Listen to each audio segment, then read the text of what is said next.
Bienvenidos nuevamente a su programa Abriendo Veredas, Perspectivas Indígenas. En esta ocasión vamos a hablar de un tema, me parece muy importante, que es la presencia de jóvenes e intelectuales indígenas dentro de la generación del conocimiento o en este sentido dentro de la universidad, ¿no? En esta ocasión, por fuerza mayor, nuestra compañera Carolina Santos II no podrá acompañarnos dentro de esta conversación, pero no dejamos de mandarle un fuerte abrazo y esperemos que la siguiente emisión nos acompañe. Y en esta ocasión nos acompaña Yasmani Santana, quien a continuación voy a presentar, el cual voy a leer una semblanza acerca de qué es lo que hace y de dónde es. Yasmani Santana Colín es licenciada en Educación Indígena por la Universidad Pedagógica Nacional, Unidad Ajusco, es maestro en Desarrollo Educativo por la Universidad Pedagógica igual Unidad Ajusco, en la línea de investigación de desarrollo educativo, además en la línea de investigación sobre diversidad sociocultural y lingüística, doctor en estudios latinoamericanos por la Universidad Nacional Autónoma de México. Actualmente es postdoctorante en el Instituto de Investigación para el Desarrollo de la Educación de la Universidad Iberoamericana de la Ciudad de México, en la línea de investigación Educar para una interculturalidad crítica y descolonizadora. Es miembro del Sistema Nacional de Investigadores. Sus líneas de investigación son los accesos de jóvenes indígenas a la universidad, la relación entre comunidades indígenas y profesionistas indígenas, programas de acción afirmativa, pedagogías diferenciadas, intelectuales indígenas y formación académica, educación intercultural, entre otros. Entre sus publicaciones más actuales podríamos citar algunos, por ejemplo, Profesionistas Mazatecos y Transformaciones Sociopolíticas, la escolarización universitaria como campo de disputa en coordinación de posgrado de la UPN en 2019. Además, en 2018, la formación académica y militancia de los intelectuales indígenas mexicanos en revista de antropología de la Facultad de Humanidades y Ciencias de la Universidad Nacional de Misiones, Argentina. Pues sin más, queremos darte la bienvenida, Yasmani, a este programa Abriendo Veredas.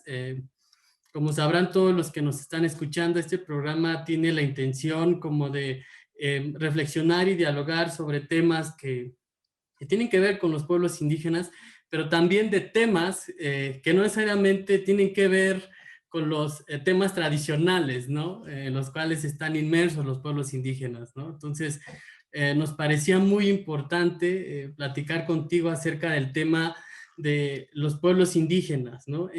Tradicionalmente, no se identifica a los pueblos indígenas dentro de la generación de conocimiento o dentro de las universidades, ¿no? Y es que hay que reconocerlo, ¿no? Solo un pequeño porcentaje de la población indígena en México accede a la educación superior, ¿no?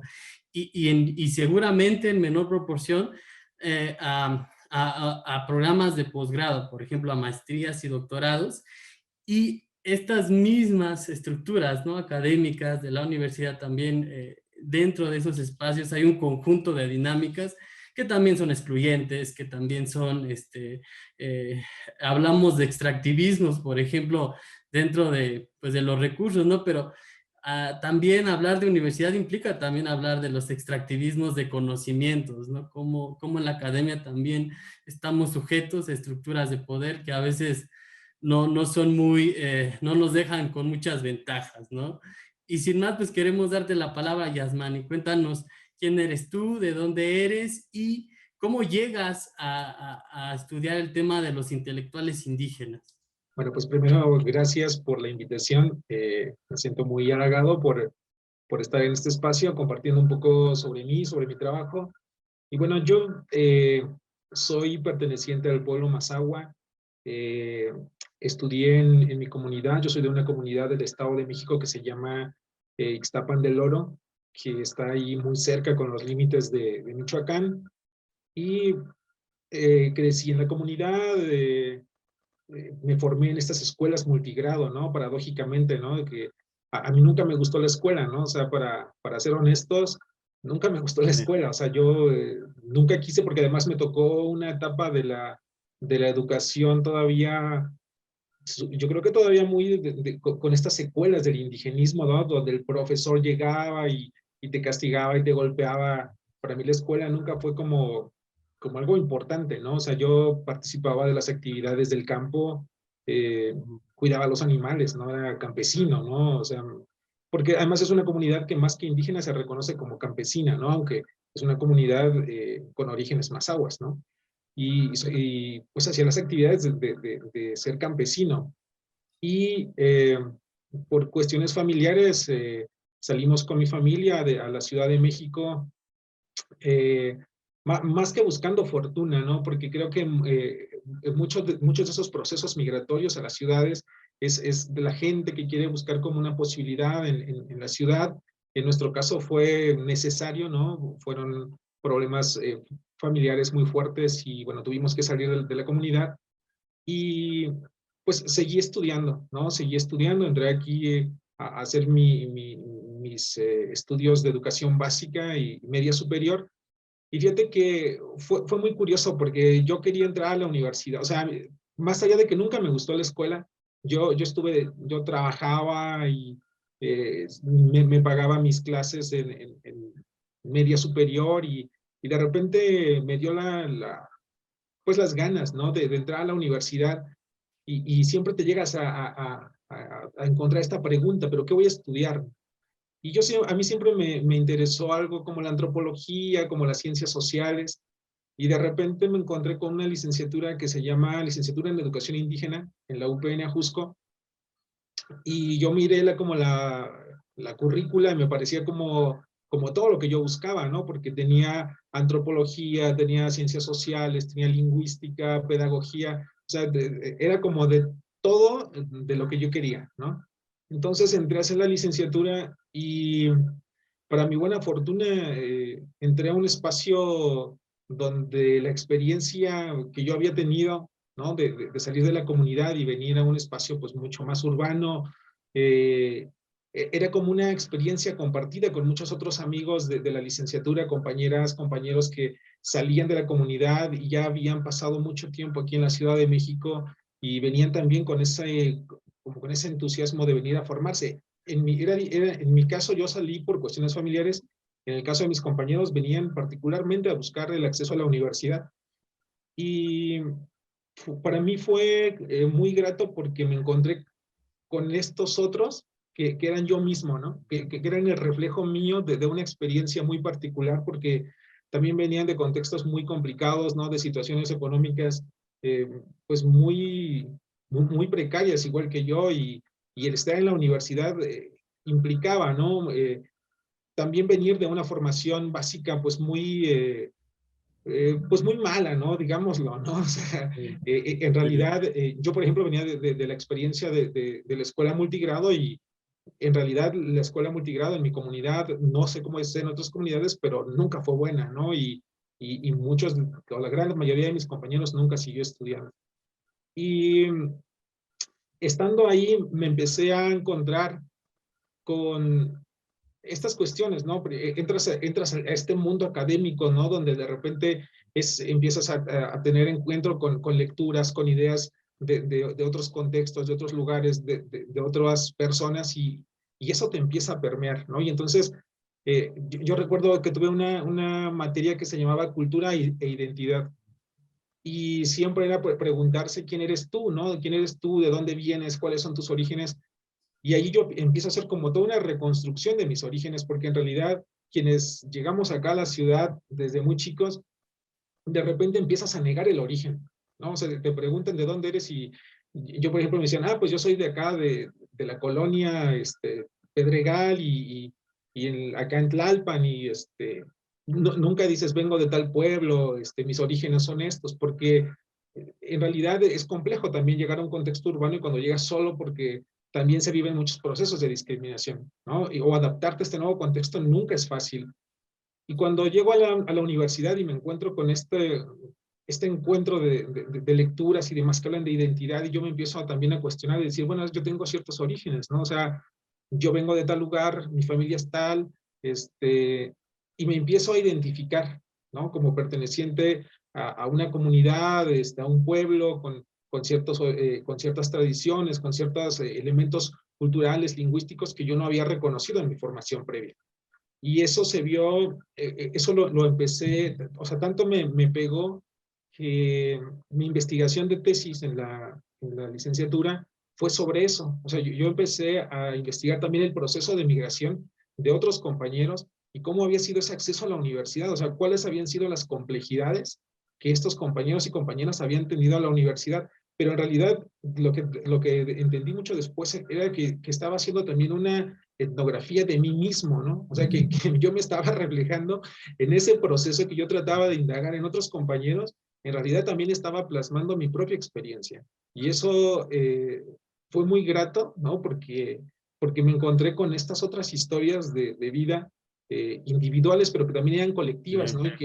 Y que nos estábamos ahí permeando unos con otros, ¿no? Nos subjetivábamos cuando hablábamos, cuando yo preguntaba de su proceso de migración y de su acceso a la universidad, estaba hablando de mí también. Y desde entonces me interesó bastante el tema de cómo los jóvenes ingresan a la universidad, particularmente jóvenes de contextos comunitarios, ¿no? De contextos indígenas, porque lo que yo encontré es que la universidad te da como muchos elementos, como muchas herramientas, ¿no? Como tú decías al inicio en la presentación, es un espacio que ha sido como muy privilegiado, ¿no? En realidad, a la fecha, en los datos estadísticos, se habla de un 2% tal vez, ¿no? De la población de comunidades que ingresa a la universidad, pero ya estamos hablando solamente de la universidad, como tú referías, o sea, falta ver cuánto de ese 2% ingresa a posgrados, ¿no? Hacer una maestría, hacer un doctorado, pues en realidad no hay mucha información sobre eso. Y cuando yo empecé a entrar en contacto con la literatura también, o sea, yo empecé a leer a mucha gente que decía que el chavo, ¿no? La chica que viene de la comunidad y que entra a la universidad, se homogeniza, ¿no? Olvida la identidad y, ¿no? Se olvida de los orígenes. Y entonces yo empecé a cuestionarme porque yo dije, en mi caso no fue así. O sea, en mi caso ingresar a la universidad me permitió justamente regresar a los orígenes, ¿no? Volver a identificarme con mi gente, con el grupo al que yo pertenezco y había sido todo lo contrario. Y no solamente conmigo, sino con toda la gente que yo estuve entrevistando en la licenciatura para hacer mi tesis. Y en realidad esa fue la experiencia de todos mis compañeros. Cuando en la universidad decían, ah, yo soy zapoteco, yo soy mixteco, yo soy rarámuri, todos eran como muy orgullosos de decir cuál es su origen, ¿no? Y, y yo empezaba a contradecir lo que se decía en la literatura. Y decía, pues no es cierto, o sea, lo que yo veo más bien es que aquí se viven procesos de resignificación identitaria, ¿no? Y de empoderamiento también, porque la gente ya no tenía como ese temor de decir yo pertenezco a tal lugar. O sea, la gente con toda la confianza del mundo hablaba de quiénes son y de dónde vienen y eso me parecía genial, ¿no? Y entonces, desde entonces el tema para mí fue muy importante y eso lo estuve trabajando después en la maestría, ¿no? O sea, yo empecé a trabajar con chavos mazatecos que habían estudiado, porque además también de repente alguien me dijo, bueno, pero porque ustedes estudiaron en un programa que es de educación indígena, ¿no? Evidentemente, el plan curricular, lo que se ve dentro de la licenciatura, porque además eran mucho las expresiones lingüísticas, las expresiones culturales de las comunidades, mucho, a veces mucho folclore, también habría que decirlo, ¿no? Y entonces de repente decían, bueno, es que eso sucedió porque eran un programa que era muy específico para estudiantes de comunidades indígenas.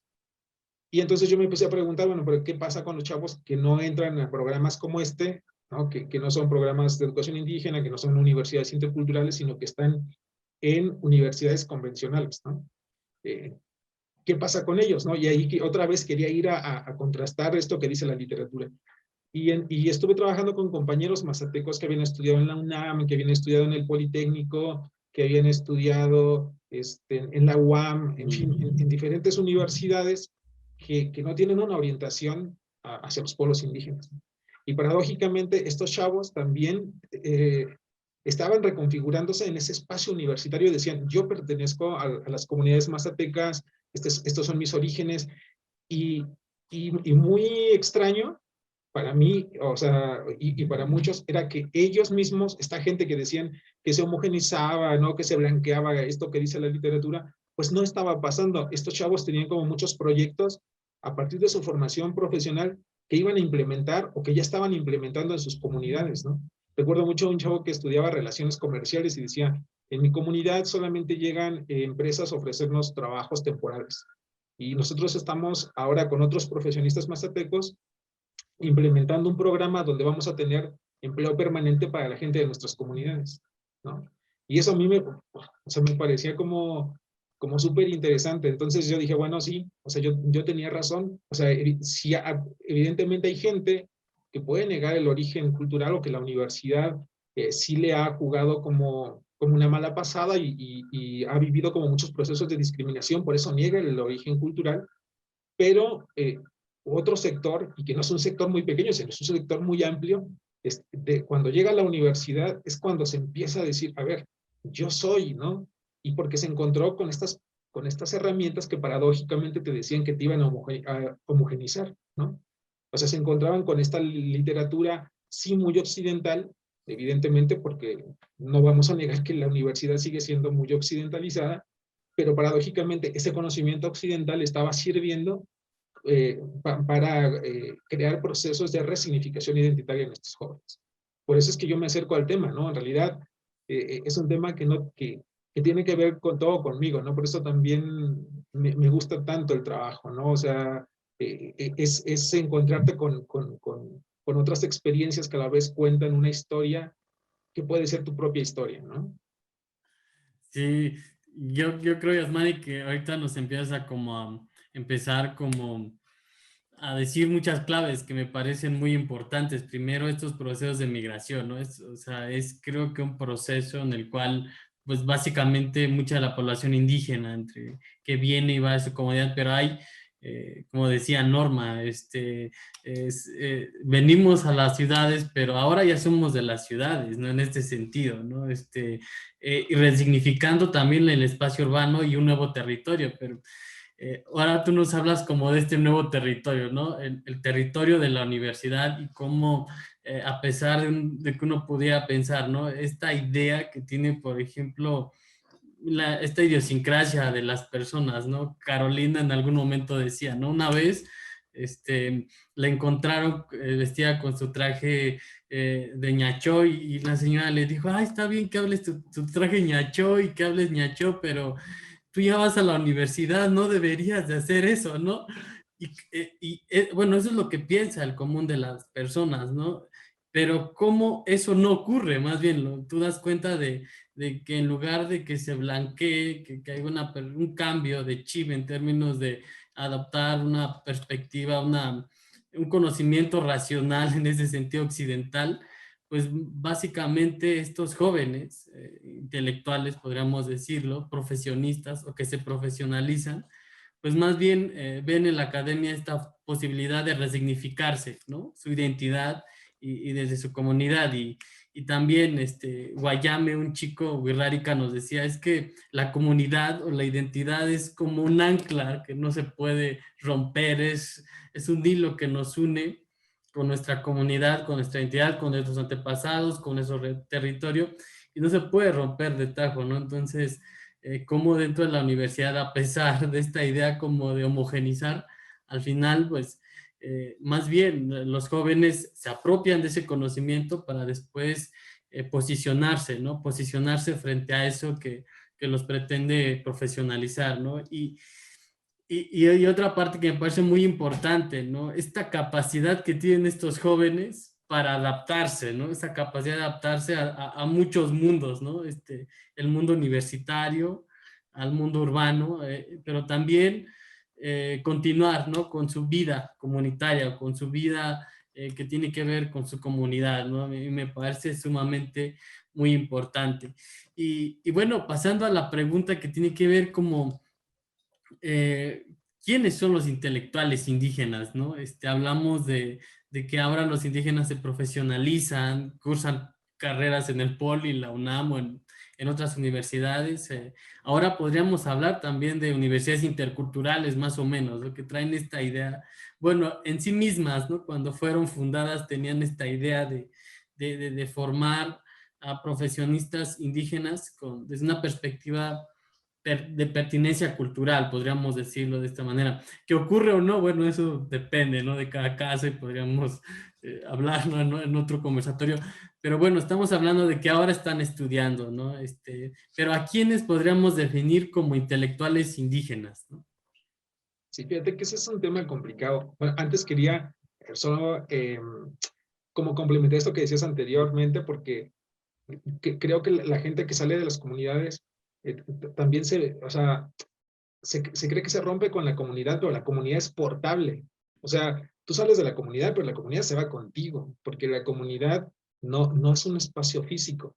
O sea, sí es un espacio geográfico simbólico, pero Ajá. también cuando la gente sale, la comunidad va contigo. O sea, es algo que va a aportar, que se porta, ¿no? O sea, tú no dejas la identidad y te desprendes, ¿no? Tú te la llevas, ¿no? Y fíjate que esto último que dices, ¿quiénes son los intelectuales? En realidad, yo siempre hablé de profesionistas y después, cuando yo empecé a hacer el doctorado, empecé a hablar de intelectuales porque estuve asistiendo a muchos eventos, ¿no? Uno de ellos que me pareció como muy interesante fue el primer coloquio del pensamiento indígena contemporáneo, ¿no? Y yo fui a este evento y de repente el presentador decía, estamos reunidos aquí 32 intelectuales que vamos a hablar de las problemáticas que están aconteciendo en nuestras comunidades. O sea, no fue una categoría que yo había dicho, por eso se profesionalizaron, estos son intelectuales. Y empecé a reflexionar eso, o sea, hay como una apropiación de la categoría de esta gente que tiene como, que accedió como a estos espacios de formación, pero que además de tiene una licenciatura, que tiene un doctorado, y hay un círculo que en realidad también se están posicionando en el espacio público como intelectuales. Y bueno, esa fue como una primera impresión. Después estuve asistiendo a otros eventos, uno de ellos que hicieron también el CIESAS con lingüistas de la primera generación, y ellos asumían a sí mismos como intelectuales, ¿no? O sea, no eran como profesionistas purépechas o profesionistas ñusabi, sino eran intelectuales ñusabi, intelectuales purépechas, y así se reconocían ellos en sus presentaciones públicas.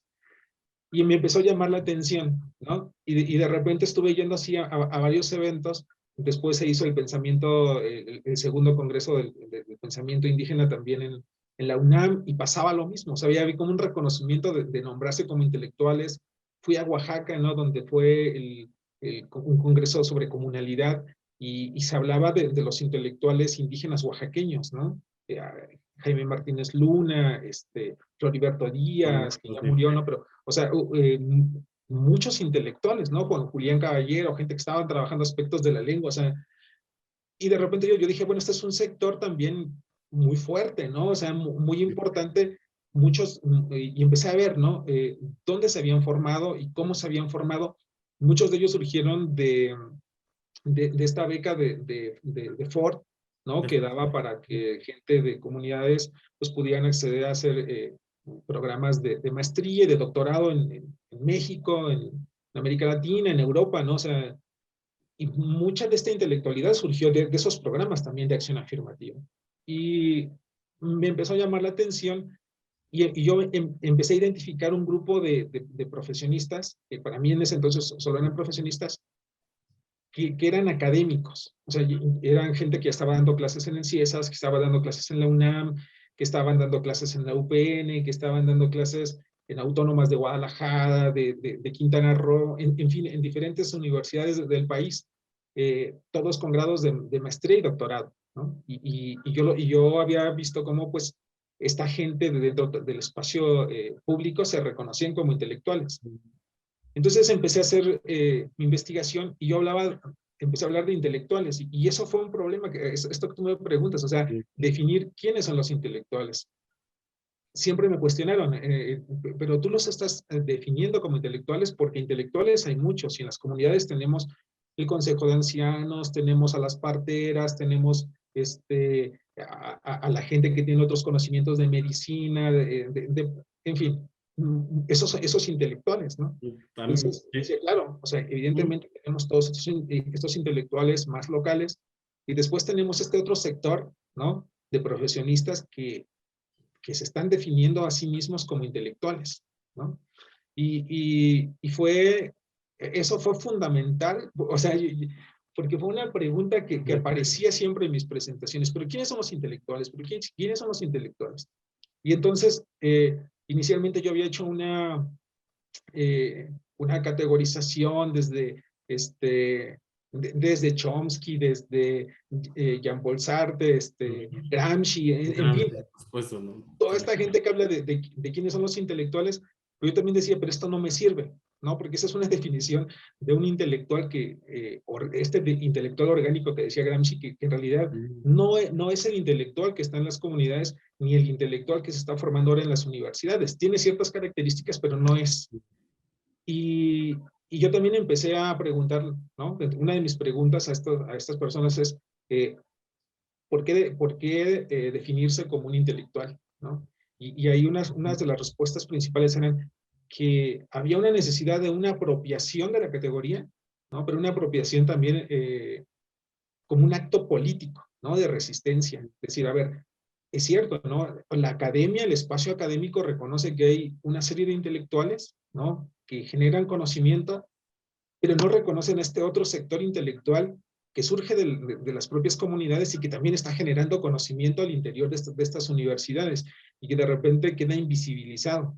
Entonces, claro, hay como una necesidad de visibilizar este sector académico y por eso también esta necesidad de apropiación de la categoría, ¿no? De decir, sí, somos intelectuales, ¿no? Y eso para mí fue sumamente interesante, ¿no? Lo platicaba con Jaime, con Jaime Martínez Luna, ¿no? Teórico de la comunalidad, además en una plática súper larga que tuvimos, o sea, yo fui a Guelatao, ¿no? A hablar con él, ¿no? Sobre esto. Y él me decía, es que si Floriberto y yo, ¿no? No hubiéramos pasado por este proceso, ¿no? De formarnos como antropólogos en esa academia occidental, marxista en ese entonces, ¿no? No hubiéramos tenido tampoco esta capacidad de nosotros empezar a teorizar lo que hoy nosotros llamamos comunalidad, ¿no? Entonces, para mí, claro, fue un detonante, es cierto, ¿no? O sea, hay una apropiación de este conocimiento más occidental, de la propia de lo que la propia academia te ofrece, que ahora está sirviendo para repensar las mismas formas comunitarias, ¿no? Cómo nombrarlas y cómo ponerlas en un estatus de igual jerarquía a otros procesos donde se genera conocimiento. Y entonces para mí fue muy importante decir, bueno, es cierto, hay un sector intelectual muy importante en el país que está generando conocimiento y que también es como este sector que está haciendo como una trinchera de resistencia frente a ciertas políticas neoliberales, ¿no? Entonces, pues para mí fue muy importante. Y, y por eso en los siguientes trabajos de investigación que hago, o sea, intento acercarme, ¿no? Como la gente que está, para ver si hay un reconocimiento de esta categoría. En realidad, lo que también encontré es que son generaciones como, al menos para esta investigación doctoral que yo hice, la mayoría pues era gente que ya venía también de procesos organizativos muy fuertes, ¿no? Que empezaron desde los 70s, desde los 80s, que había como estas organizaciones etnopolíticas, ¿no? Donde la lucha por el territorio era muy, muy fuerte, ¿no? Entonces, pero después hay otra generación de intelectuales mucho más jóvenes que también empiezan a nombrarse como tal, ¿no? Y que también están muy inmersos en los procesos políticos de las organizaciones sociales, pero ahora muy metidos también en la academia. Y por eso yo decía, o sea, han encontrado en la academia un nuevo territorio de lucha. Entonces, la universidad se vuelve también un territorio de conquista, decir, a ver, yo ahora me quiero entro a la universidad, pero estos no solo entraron a formarse, sino también entraron como académicos y desde ahí, o sea, desde esta estructura muy fuerte, están intentando abrir un espacio para meter epistemologías que no estaban, o sea, que tradicionalmente no existen en las comunidades.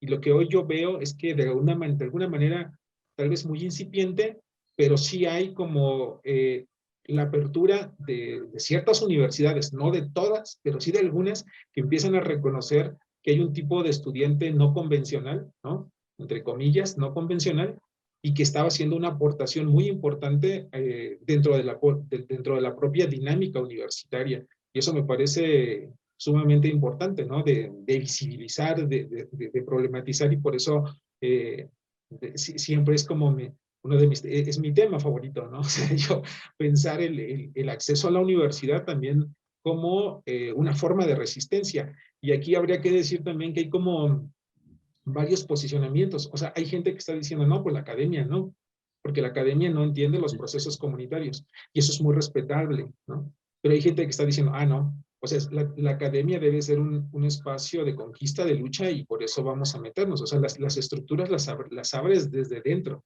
y hay que entrarle para abrirlas. O sea, eso después yo lo comprendí cuando yo mismo estuve haciendo, bueno, inmerso dentro de esta estructura que tú deconstruyes, pero desde dentro. O sea, no puedes ser un observador externo. Y por eso me ha gustado tanto este tema, ¿no? Y mirar los posicionamientos. Hay quien dice, entrar a la academia también es un acto de rebeldía, ¿no? Y hay que tomarla, o sea, hay que tomarla y hay que transformarla. Hoy muchos hablan de descolonizar la universidad, y creo que el aporte fundamental de los profesionistas, si se quieren nombrar profesionistas o si se quieren nombrar intelectuales, es justamente ayudar a esta transición, a este proceso de descolonización de la propia universidad. Pues muchas gracias, Dios. De verdad, tú lo que nos dices creo que parece que es muy útil para comprender, ¿no? En un primer sentido, pues entender, ¿no? Que en primer lugar, epistemológicamente hablando, usualmente es lo que ha pasado, ¿no? Históricamente esta academia, si uno le quiere llamar colonizadora occidental, pues usualmente ha inferiorizado muchas veces el conocimiento de nuestras propias comunidades, ¿no? Eh, pero, por ejemplo, otro aspecto que yo siempre he observado usualmente es que muchas veces dentro de estas mismas universidades o dentro de estos campos de académicos o de investigadores, por ejemplo, también creo que hay mucha resistencia para aceptar, ¿no? Tú dices, ¿no? Es un campo de lucha y hay que decolonizarlo y hay que entrarle como una forma de rebeldía, pero también del otro lado, también hay que aceptar también que hay mucha resistencia aún. Es muy común observar que muchas veces que el conocimiento se valida cuando es de alguien conocido, ¿no? O es de un investigador renombrado, ¿no? Sí. Pero cuando el conocimiento es propiciado, es reflexionado por, por ejemplo, en este caso, integrantes de los pueblos originarios de México, y más cuando luego son jóvenes, por ejemplo, ¿no? Es decirle, no se le valida el conocimiento usualmente, y también creo que también es necesario como hacer énfasis, ¿no? De que también, a pesar de que estamos según en esta parte más, en este, vaya, camino para decolonizar esas estructuras, aún persisten estas resistencias, aún persiste esta idea de no darle voz, ¿no? A los pueblos originarios o a los miembros de estos pueblos originarios, ¿no? Y creo que es una realidad. Y por el otro lado, el tema del extractivismo, ¿no? El extractivismo que también estos investigadores muchas veces hacen, ¿no? Usualmente una persona de un pueblo originario tiene esta idea, ¿no? De regresar o formarse y en algún momento regresar a su comunidad y en cierto sentido apoyar, continuar con la organización comunitaria o aportar desde lo que puede hacer a su comunidad. Pero un investigador externo usualmente no, va, extrae los datos, viene, publica y sigue generándose esta violencia epistémica, ¿no? Hacia nuestras comunidades, ¿no? Y creo que también es algo que ocurre, ¿no? Entonces, creo que apropiarse de la universidad y realmente generar esta rebeldía, híjole, sí hay un conjunto de barreras aún, ¿no? También hay que decirlo, sí hay muchos jóvenes que lo están tratando de hacer, pero todavía las barreras ahí están que nos ponen en muchos casos en mucha desventaja, ¿no? Para posicionarnos políticamente frente a ese conocimiento, a veces sí es muy duro, yo creo, ¿no? Sí, sí, es muy fuerte porque en realidad tienes toda la razón. O sea, eh, estos académicos eh, muchos les dicen las vacas sagradas, ¿no? Y esta gente que se siente dueña del conocimiento, ¿no? Y de repente cuando viene alguien, ¿no? Un investigador joven, un investigador que también conoce la realidad de las comunidades, eh, creo que te ven como competencia, ¿no? Y de repente ya no quieren darte el espacio. O sea, yo lo que veo es los pocos académicos de comunidades que hay en la universidad, en las universidades, eh, lo lograron en épocas donde también era como, pues, de alguna manera, tener un grado académico, tú tenías un doctorado, una maestría, un doctorado, era como, ya tenías como muchas posibilidades de ingresar a un trabajo. Hoy eso se ha vuelto muy violento porque tú puedes tener un doctorado, un postdoctorado, tener 50,000 publicaciones y la academia sigue siendo muy cerrada. O sea, es un espacio que no te dice, hey, tú bienvenido, que estás generando conocimiento. O sea, y eso es para todos, ¿no? Indígenas y no indígenas. Pero al menos para la gente con la que yo trabajo, que son académicos, profesionistas indígenas, tienes razón, ha sido muy violento. O sea, hay una resistencia, pero es una resistencia que tiene que ver sí con los otros profesionistas que no son indígenas, a resistirse a que eh, viene alguien más, ¿no? Que además está cercano, digamos, alguien que ha trabajado con pueblos indígenas y de repente llega un investigador de la propia comunidad que conoce una realidad que, como tú dices, no va a ir a hacer extractivismo porque va y cuando empieza a hacer el trabajo de campo, conoce a la señora del molino, conoce al señor que está sembrando, conoce a su vecino y ellos son sus interlocutores. Se da una investigación mucho más horizontal, ¿no? Donde de alguna manera la gente te conoce y tú o sea, tú vas a regresar esa información. En otros casos no es así, tú mismo lo referías, hay un extractivismo muy fuerte y de repente cuando este investigador joven de la comunidad llega, pues no es tan bien recibido, ¿no? Y eso también tiene que ver con una formación también social que tenemos los mexicanos también en general, ¿no? O sea, yo platicaba con Juan Julián Caballero, mixteco, Ñusabi, ¿no? O sea, eh, ahí que fue impulsor de la lengua en Oaxaca, ¿no? Bueno, es una figura también allá. Decía, cuando yo voy a dar una ponencia eh, en CIESAS, llega bien poquita gente, ¿no? O sea, los estudiantes, o sea, empiezan a hacer como la promoción y saben que voy a ir yo y yo soy el experto de la lengua, ¿no? Y entonces yo voy a ir y van algunos estudiantes, el auditorio está vacío. Pero si viene un europeo, ¿no? Un gringo, un lingüista, ¿no? Se llena el auditorio y va a hablar de cosas que desconoce, que no sabe, pero la gente lo va a escuchar a él y no me va a escuchar a mí. O sea, es un poco la academia, pero también es un poco cómo nos hemos construido socialmente, decir, eh, por ahí se dice que nadie es profeta en su tierra, ¿no? Y lamentablemente así sucede con la gente que se está formando, con la gente que está haciendo investigación y que está proponiendo también eh, otras formas de construir conocimiento, otras formas de hacer investigación, otras formas de trabajar con las comunidades directamente, ¿no? Entonces, sí, o sea, es todavía, hay una resistencia muy, muy fuerte que es por la academia, pero también por la sociedad en general, ¿no? Y tiene que ver con estos procesos de colonización que siguen evidentemente muy, muy fuertes y que de repente, en las mismas comunidades, ¿no? Esto es lamentable también porque eh, mucha de la gente con la que yo he trabajado me dicen, es que es más fácil que esto que yo he investigado, esto que yo estoy proponiendo, sea aceptado en otra comunidad que en mi propia comunidad. Y eso también pasa, es una realidad, ¿no? Porque la gente que se formó académicamente, profesionalmente, eh, es complejo, ¿no? O sea, no es la misma situación para todos.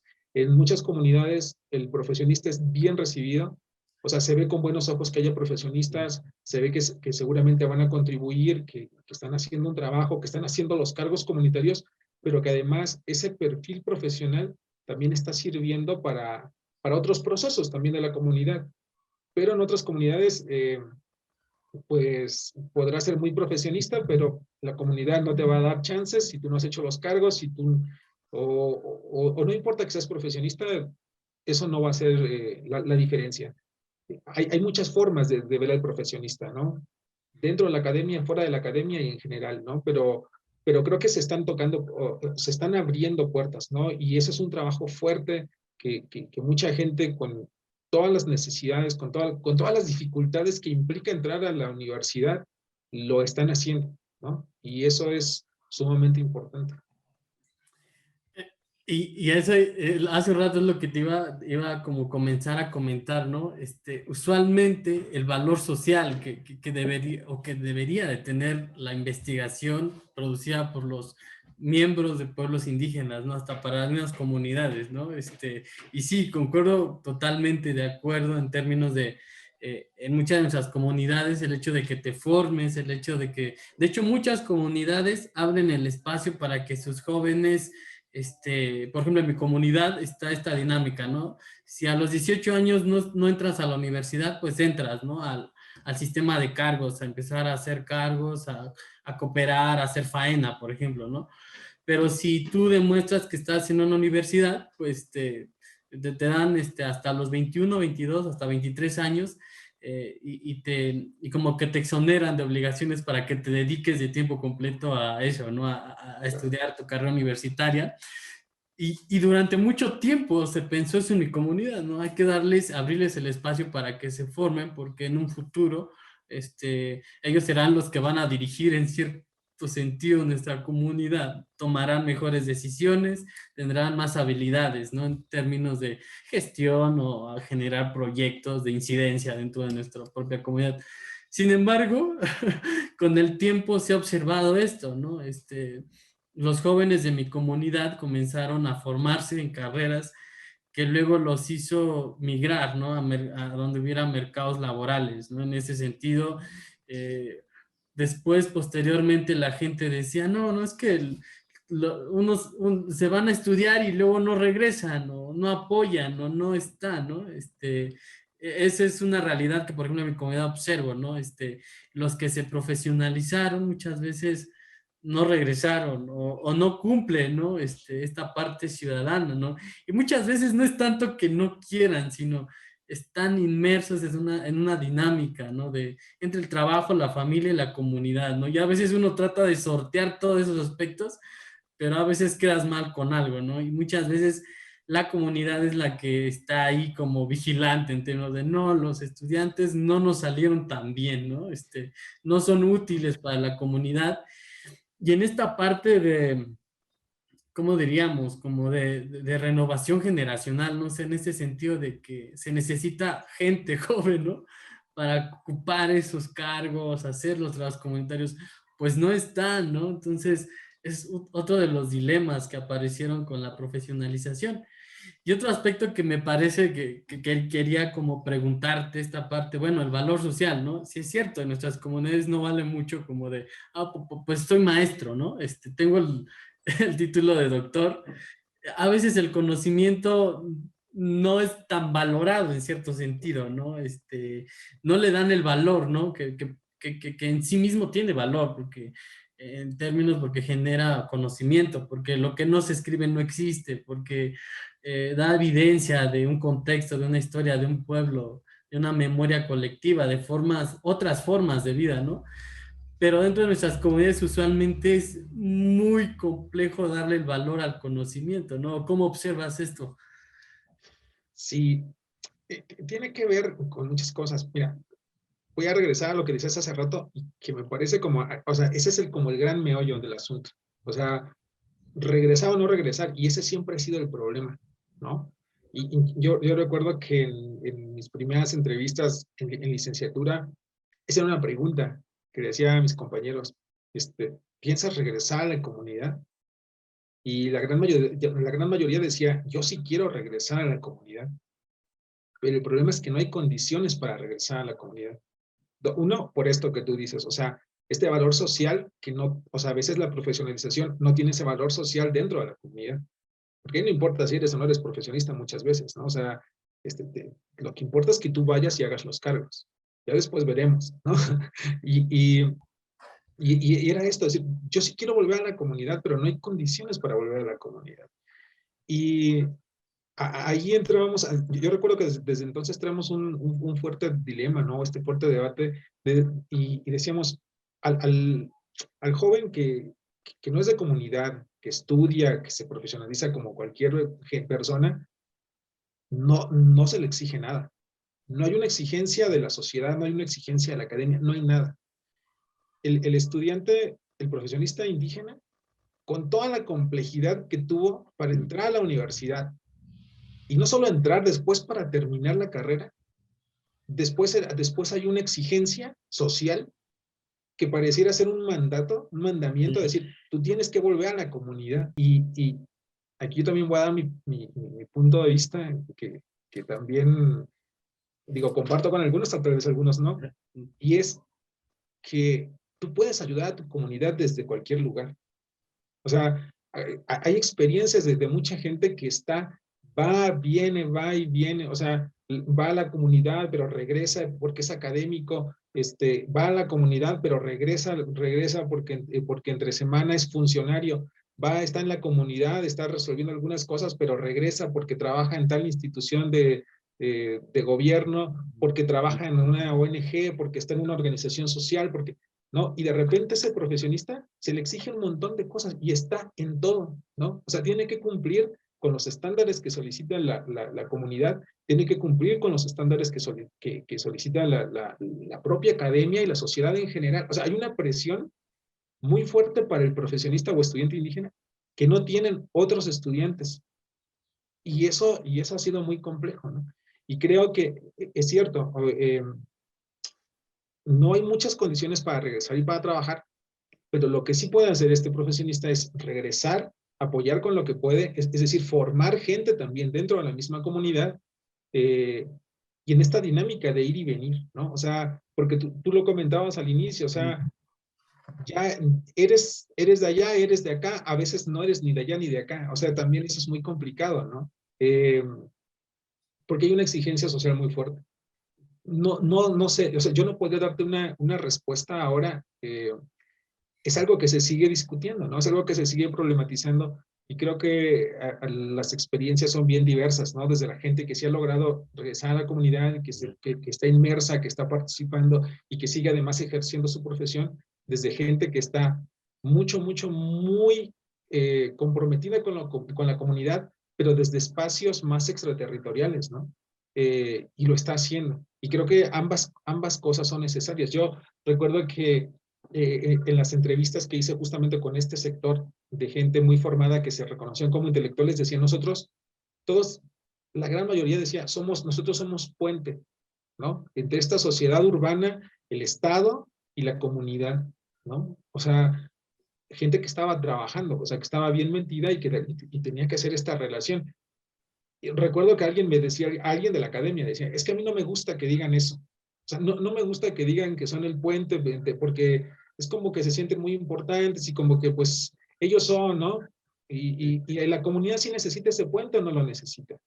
Yo decía, bueno, no es lo que yo diga ni también lo que diga esta parte académica, es la experiencia que ellos que han tenido a partir de su formación profesional y de este trabajo que han tenido con las comunidades. Y si ellos han encontrado que ellos logran ser como este puente para trabajar con el Estado, con organizaciones sociales, con organizaciones públicas y la propia comunidad, está bien, ¿no?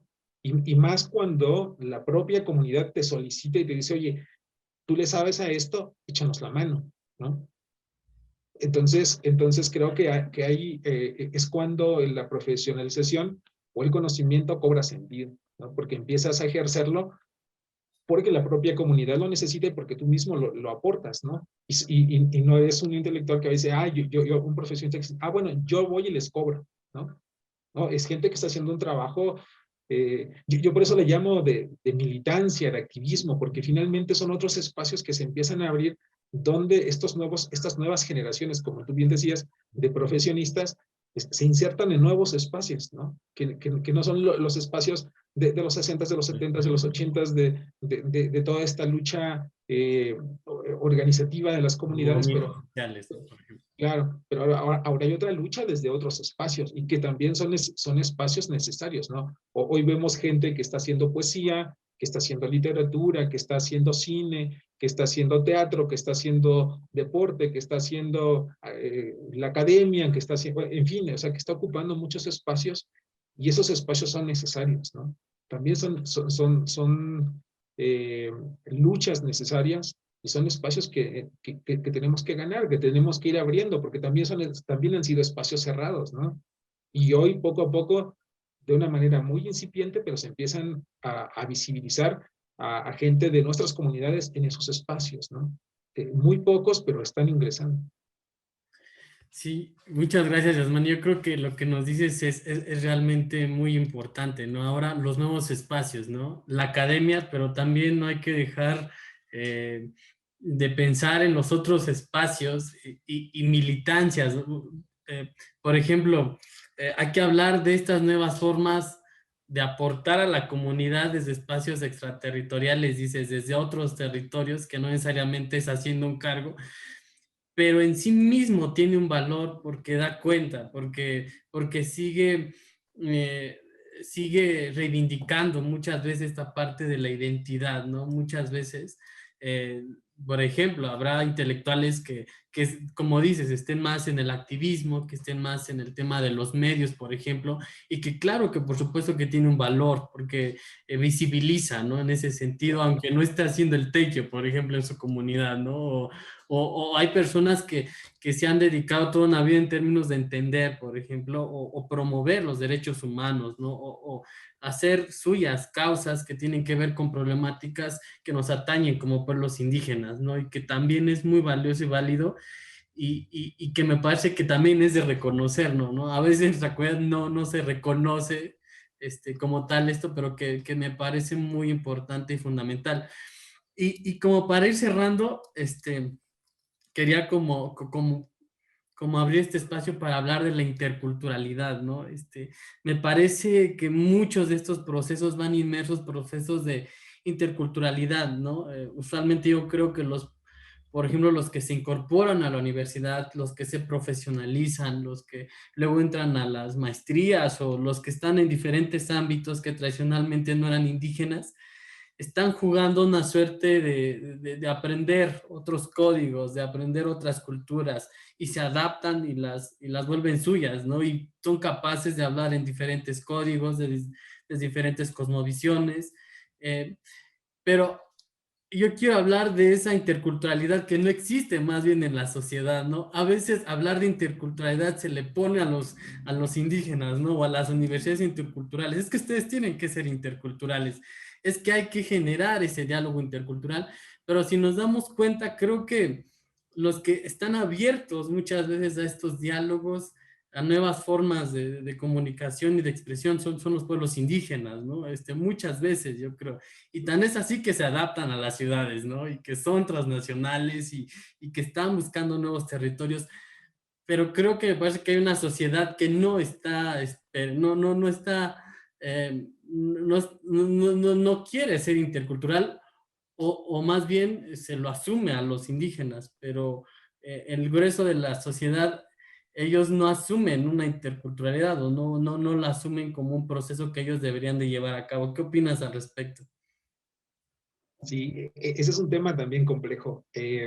Sí, yo creo primero eso, ¿no? Que la interculturalidad se ha convertido como en un sinónimo de pueblos indígenas. O sea, si todo lo que tú puedas leer sobre interculturalidad, y yo alguna vez le decía, le reto a quien sea que me digan, que me den un texto donde hablen de interculturalidad sin hablar de pueblos indígenas. No hay, no existe. O sea, es un sinónimo interculturalidad de pueblos indígenas. El asunto acá que la interculturalidad, primero habría que decirlo que surge de la lucha, ¿no? De las comunidades por la visibilización y demás. Pero después el Estado se apropia de la interculturalidad, ¿no? Y empieza a generar políticas de interculturalidad, de esas políticas muy bonitas, muy amorosas, ¿no? Que todos nos llevamos bien, y no hay un reconocimiento de los problemas reales, ¿no? Y, y, y de repente la interculturalidad se convierte en un tema de moda que tiene que ser atravesado por toda la política pública, particularmente en temas de educación.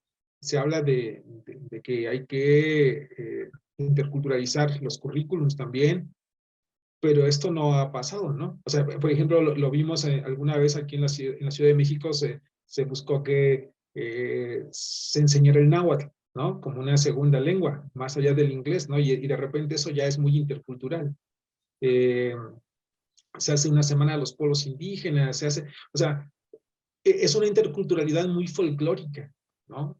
Muy funcional, diríamos en términos más academicistas, ¿no? Teóricos, una interculturalidad muy funcional al Estado, porque dice, ah, bueno, yo sí te reconozco, ¿no? Sí reconozco, y miren, vamos a hacer la Feria de las Culturas de no sé dónde, y el Día de Muertos, y hagamos tal cosa, o sea, y se vuelve en una cuestión muy folclórica, pero no hay un reconocimiento real de todas las complejidades que hay, de todas las desigualdades que hay en términos de salud, de economía, de política pública, y eso no se ve. Y la interculturalidad tendría que pasar por esos procesos primero, ¿no? Para decir, bueno, si vamos a hablar de interculturalidad, tienen que ser diálogos horizontales. Y para que esta horizontalidad exista, tenemos que estar a la par en términos de todo esto. O sea, tú tienes acceso a la salud, yo también debo tener acceso a la salud. Tú tienes acceso a bienes y servicios, yo también tengo que tener accesos a bienes y servicios. Y mientras eso no pasa, no podemos hablar de interculturalidad, o sea, no existe. O sea, es irreal, ¿no? Sigue siendo un mero discurso que después se traduce, al menos en términos educativos, en estos modelos de educación, como las universidades interculturales, otros modelos de educación que se denominan a sí mismos interculturales, pero que no lo son, que no lo son. O sea, estos modelos más interculturales son más, yo siempre he dicho que son más indígenas que interculturales. Si tú miras su currícula, generalmente todo está orientado al conocimiento comunitario, a la lengua y demás. Está bien, eso es importante. Pero lo que yo he dicho es que eso hay que meterlo a la universidad convencional, a la universidad tradicional. O sea, imagínate un muchacho que está estudiando lengua y cultura y de repente se va a una universidad para hablar de lenguas, o sea, o aprender lenguas, cuando puede ir ahí con el tío, con la mamá, con el vecino que es hablante y que ahí lo puede aprender, ¿no? Este, claro, la universidad te da otras herramientas como cómo sistematizar ese conocimiento, ¿no? Cómo ponerlo por escrito o cómo hacer un plan de trabajo con la comunidad. O sea, esos son otros elementos que no están. Pero bueno, creo que es muy complejo y creo que también el asunto de la interculturalidad es que es un tema muy, muy de la academia. O sea, fuera de la academia, en la sociedad nacional, en el día a día, en la cotidianidad, si tú le preguntas a cualquier persona, oye, ¿tú qué piensas sobre la interculturalidad? No saben qué es la interculturalidad, ¿no? Eh, Platicaba con unos chavos que son egresados de las interculturales, decían, es más, los empleadores no saben que es decían, si yo soy abogado yo soy egresado de la carrera en Derecho Intercultural, me dicen, ¿y qué es eso, no? ¿Eres o no eres abogado? ¿Qué es eso de la interculturalidad? Porque no lo saben, ¿no? En la cotidianidad no existe. Entonces, mientras no se empiece a promover, mientras en las universidades no exista, o sea, yo creo que es importante porque cuando tú hablas de interculturalidad, empiezas a generar una conciencia, esa conciencia que tiene que irse con el otro, ¿no? En realidad, por ahí había un texto de Silvia Smierkes donde hablaba de eso, ¿no? De interculturalizar, pero a los otros, ¿no? O sea, que los otros entiendan que hay otros grupos sociales que han sido invisibilizados y que hay que reconocerlos y que hay que ponernos en diálogo con ellos. Pero ponernos en diálogo, te repito, pasa primero por cubrir todas estas necesidades. O sea, mientras no estemos igual en términos de salud, en términos de economía, en términos de política pública, no, o sea, difícilmente vamos a poder hablar de una interculturalidad, ¿no? Y eso es también, creo que el gran empuje que ha tenido ahora la interculturalidad también ha sido, pues, de muchos profesionistas de comunidades indígenas también, ¿no? Y de un sector de la academia también importante que se ha esforzado por visibilizar esos temas, ¿no? Creo que también eso hay que darle un justo reconocimiento. De repente, yo escucho a compañeros que niegan como esta otra participación de otros sectores y de repente pareciera ser que todo tiene que ser de los propios indígenas. Y yo digo, pues no, porque si no sería caer en el mismo juego, ¿no? Donde ellos nos excluyen y nosotros los Nos excluimos. excluimos, ¿no? Claro, es una discriminación a la inversa, decir, no, pues vamos a trabajar juntos, ¿no? O sea, si ya hay un trabajo hecho donde hay gente que está reflexionando sobre esos temas, pues entremos y colaboremos nosotros también y entre todos y en diálogo hagamos propuestas, ¿no? Pongamos sobre la mesa todas estas problemáticas y estas dificultades que nosotros observamos para trabajar realmente con una interculturalidad que sea para todos, ¿no? para todos y que sea horizontal en términos de esto que ya te comentaba, ¿no? Muy interesante. Creo que le pegas ahí a un aspecto muy importante, ¿no? Creo que un diálogo intercultural tiene que ser un diálogo que realmente sea en términos de iguales, ¿no? Creo que aún hay toda una brecha para realmente eh, que reentendernos de manera igualitaria, ¿no? En todos los aspectos, y creo que ese es uno de los grandes dilemas. No podemos hablar en espacios desiguales, ¿no? Con esta perspectiva de, de la discriminación, ¿no? De esta idea del racismo, ¿no? Ver inferior al otro, ¿no? Por su condición, origen o vaya, ¿no? Porque son comunidades indígenas, no es equiparable nuestro conocimiento y creo que ahí va por ahí, ¿no? De realmente reconocer y no inferiorizar ningún aspecto. Y para finalizar, Yasmani, quiero solamente preguntarte, ¿cómo ves el horizonte de estos intelectuales, ¿no? De estos intelectuales que hoy están en la academia, que a lo mejor están ya en un puesto público, o a lo mejor están haciendo poesía, o están en todos lados, ¿no? Pero creo que aún son espacios ganados, tú dices, no son espacios que se han luchado y que a lo mejor nos han precedido muchos compañeros, ¿no? Que a lo mejor les tocó que el camino fuera más cerrado, que fuera más difícil abrir estos caminos que a lo mejor para nosotros ya es un poquito más fácil, pero no deja de ser, pero no es el lugar más idóneo. Todavía creo que hay mucho por hacer al respecto. ¿Cómo ves ese nuevo horizonte de los intelectuales indígenas? Eh, sí, esa también es compleja.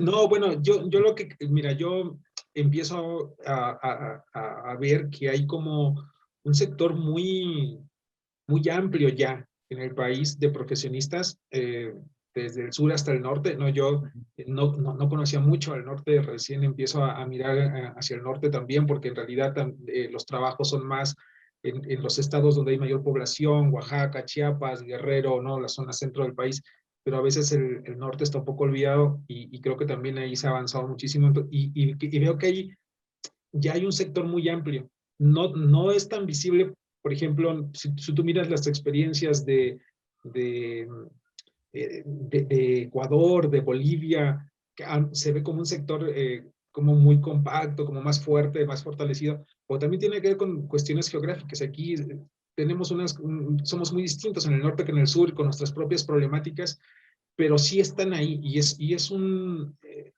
grupo ya amplio. Y lo que yo encuentro también es que poco a poco las comunidades empiezan a reconocer la necesidad de meter a su gente en la universidad. Y hoy yo lo veo, por ejemplo, en el número de mujeres que hay en la universidad. Antes era muy común que había, por cada 20 hombres, había una o dos mujeres, ¿no? Hoy está muy a la par, ¿no? Inclusive, bueno, yo lo veo, por ejemplo, en educación indígena, a veces ya hay hasta más mujeres, ¿no? Y eso es una buena noticia. O sea, las mujeres son las que se están aventando, inclusive a salir del país. Platicábamos, hace tiempo había un programa de becas para hacer estancias en otros países. Y decían, las que están saliendo son las mujeres, porque los hombres son como más temerosos, como más tímidos, y las mujeres están saliendo, están haciendo otras cosas. Entonces creo que de una manera muy incipiente, ¿no? Pero va, o sea, yo veo que va caminando, ¿no? Lento, pero va caminando, y creo que cada vez el número de gente en la universidad va a ser mayor. O sea, estos modelos, por ejemplo, de educación intercultural, con todas las complejidades que hay al interior, están siendo también un buen puente para que la gente, las comunidades, entra, por ejemplo, estas universidades interculturales, y de ahí algunos le están brincando a hacer una maestría y siguen, ¿no? Y están aportando, y hay mucha gente que se está visibilizando también, y eso ayuda, ¿no? Yo mismo ahora sigo en esta estancia, bueno, tú lo sabes, ¿no? Te invité a trabajar en un proyecto y veo que hay mucha gente, ¿no? O sea, gente que yo no conocía y que de repente encontré en las redes. Yo soy muy nuevo, a partir de la pandemia entré en las redes sociales, yo no tenía Facebook, ¿no? Imagínate, apenas con la pandemia empecé, y empecé a ver gente que está ahí, ¿no? Que empecé a ver que está haciendo mucha chamba, ¿no? Y decía, no, pues esta gente es bien interesante, se están metiendo en espacios súper buenos, ¿no? Tú estás aquí en los medios de comunicación, pero también estás en la academia, ¿no? O sea, estás haciendo muchas cosas y encuentro gente como tú que está haciendo estas inserciones en espacios que antes no era tan común que encontráramos. Y eso es bueno y creo que a nosotros nos toca hacer como esta talacha de ir jalando a más gente, ¿no? Y de abrir, de que este horizonte sea un poco más amplio, ¿no? O sea, decir, mostrar también los trabajos que estamos haciendo, porque creo que eh, mucho de lo que se empieza a generar, de este conocimiento que se empieza a crear, o de estos espacios que están abriendo los profesionistas de comunidades, está todavía no tan visible, ¿no? Pero que poco a poco ahí va, ¿no? También se está poniendo en estos medios de comunicación, en las redes sociales, y eso ha servido, eso ha potenciado muchísimo. Bueno, yo veo que las redes sociales han sido muy fuertes también, los medios de comunicación, y hoy vemos a mucha gente haciendo documentales, ¿no? Y eso antes no pasaba. Y la gente también se está acostumbrando a mirar esos otros rostros que estaban ahí como ocultos y que ahora poco a poco los ves, ¿no? De una manera lenta, pero se van viendo. Entonces, creo que vamos lentos, pero bien. O sea, seguimos y creo que cada vez va a llegar más gente a estos espacios.